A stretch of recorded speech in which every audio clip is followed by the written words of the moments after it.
হাতে কিছু টাকা জমেছে, কি করবেন ভেবে পাচ্ছেন না? তাহলে এই ভিডিওটি আপনার জন্য। মনে করুন আপনার হাতে ২-৩ লাখ টাকা জমেছে, কিন্তু এই টাকা কি করবেন, কোথায় জমা রাখবেন এ নিয়ে চিন্তিত হন। এত টাকা হাতে এলে ১ম এই অনেকে সঞ্চয়পত্র কেনার কথা ভাবেন, আবার অনেকে এফডিআর করার কথা চিন্তা করেন। তবে সঞ্চয়পত্র কেনা নাকি এফডিআর করা কোনটি ভালো হবে তা নিয়ে অনেকের মধ্যে থাকে দ্বিধাদ্বন্দ্ব। তবে সঞ্চয়পত্র এফডিআর নিয়ে আজকের এই ভিডিওতে একটি সুন্দর বিশ্লেষণ দেওয়া হলো, যেটা নিয়ে আপনি চিন্তা করতে পারবেন যে আপনার জমানো অর্থ আপনি সঞ্চয়পত্র নাকি এফডিআর এ বিনিয়োগ করবেন। চলুন শুরু করা যাক। মধ্যবিত্তের জন্য সঞ্চয়পত্র সবচেয়ে বেশি জনপ্রিয়, কারণ সঞ্চয়পত্রে বিনিয়োগের কোনো ঝামেলা নেই। এত ব্যাংক কেলেঙ্কারির মধ্যেও সঞ্চয়পত্র একটি আস্থার আর্থিক পণ্য হিসেবে সমাজে স্বীকৃত। সঞ্চয়পত্রে কি কি সুবিধাগুলি পাওয়া যায়? সঞ্চয়পত্রে সরকারি গ্যারান্টি থাকে, তাই টাকা হারানোর ঝুঁকি নেই বললেই চলে। এফডিআর থেকে তুলনামূলকভাবে সুদের হার বেশি। বর্তমানে সঞ্চয়পত্রে গড়ে সুদের হার ১২% আশেপাশেই আছে। দীর্ঘমেয়াদে নিশ্চিত রিটার্ন পাওয়া যায় সঞ্চয়পত্রে বিনিয়োগ করলে। সাধারণত কর মওকুফ বা কর রেয়াত সুবিধা পাওয়া যায়, যা আপনার বছর শেষে করের পরিমাণ কমিয়ে দেবে। বিপদে পড়লে সঞ্চয়পত্র ভেঙে কাজে লাগানো যায়। তাই অনেকেই ছেলেমেয়েদের ভবিষ্যতের কথা চিন্তা করে সঞ্চয়পত্র কেনে।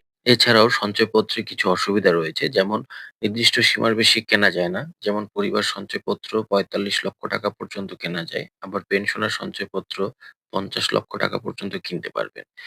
মেয়াদ পূর্ণ হওয়ার আগে সঞ্চয়পত্র ভাঙলে মুনাফার পরিমাণ কমে যায়। মুনাফার টাকার উৎসে কর কেটে নেওয়া হয়, এটি ১০%। তাৎক্ষণিকভাবে নগদায়ন করার সুবিধা সীমিত।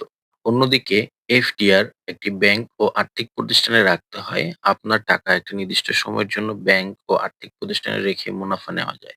সরকারি ও বেসরকারি প্রতিষ্ঠানে এফডিআর করা যায়।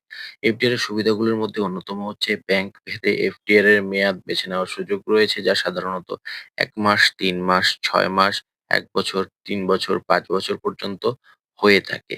এফডিআর এর বিপরীতে ইচ্ছা করলে আপনি ঋণ সুবিধা নিতে পারেন। এক্ষেত্রে যত টাকার এফডিআর করা হয় তার সাধারণত ৯০% পর্যন্ত ঋণ দেওয়া যায়। কিছু ব্যাংক মাসিক বা ৩ মাস ভিত্তিতে সুদ প্রদান করে, যা নিয়মিত আয়ের উৎস হিসেবে ব্যবহার করা যায়। টাকার প্রয়োজন হলে তুলনামূলক সহজে এফডিআর ভাঙানো যায়। এফডিআর এর বেশ কিছু অসুবিধা রয়েছে।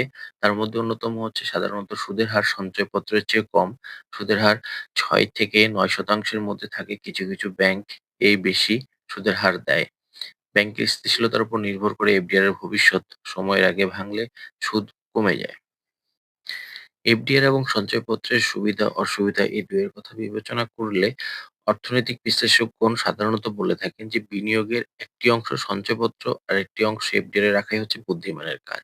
কারণ একটি অংশ আপনি দীর্ঘ সময়ের জন্য যদি বিনিয়োগ করেন, তাহলে সেখান থেকে যে ধরনের অর্থ ফেরত পাবেন, আর স্বল্প সময়ে কাজে লাগানোর জন্য এফডিআর এর অর্থটা আপনার ঠিক সেভাবে কাজে লাগবে। সেই ক্ষেত্রে আপনার উপার্জিত কষ্টের অর্থ সমান দুভাগে ভাগ করে একটি অংশ সঞ্চয়পত্র এবং একটি অংশ এফডিআর এ রাখাই বুদ্ধিমানের কাজ। আশা করছি আজকের এই ভিডিওতে আপনাদের বিনিয়োগের বিষয়ে চিন্তা করতে অনেক সুবিধা হবে। সকলকে অসংখ্য ধন্যবাদ।